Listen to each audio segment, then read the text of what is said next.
ನಮ್ಮ ಹಿರಿತನವನ್ನಲ್ಲಿ ಹೇಳಿ ಆಕೆಗೆ ಮನದಟ್ಟು ಮಾಡಿ ಆಕೆಯನ್ನು ಒಲಿಸಿ ಕರ್ಕೊಂಡು ಬರುವ ಕೆಲಸ ಒಡೆಯ.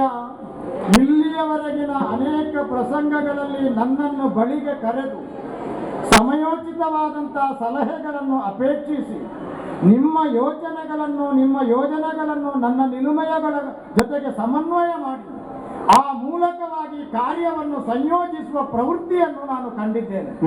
ಹಾಗೆಂದು ಈಗ ಹಾಗಲ್ಲ.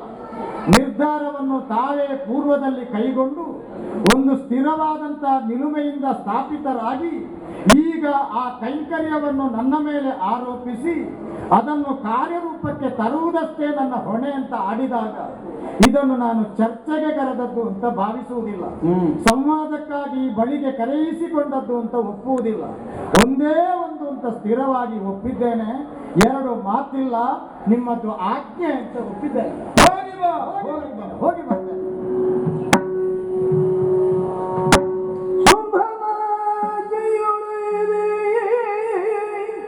ಒಡೆಯನ ಆಜ್ಞೆಯಿಂದ ಹೊರಟಿದ್ದೇನೆ.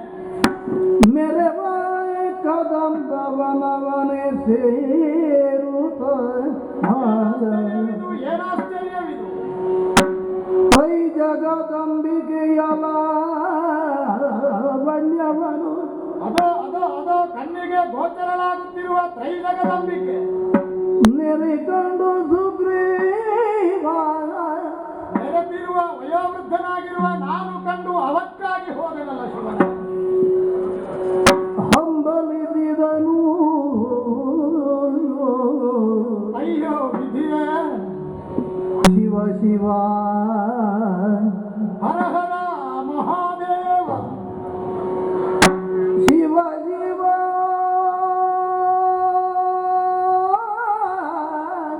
ಶಂಕರನೇ, ಪಾರ್ವತಿ ರಮಣನೇ, ಶಿವನೇ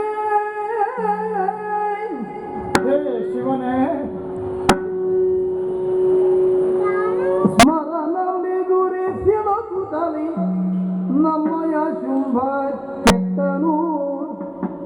ಹೀಗಾಗುವುದಕ್ಕೆ ಹೇಗೆ ಸಾಧ್ಯವಾದೀತು ಶಿವನೇ?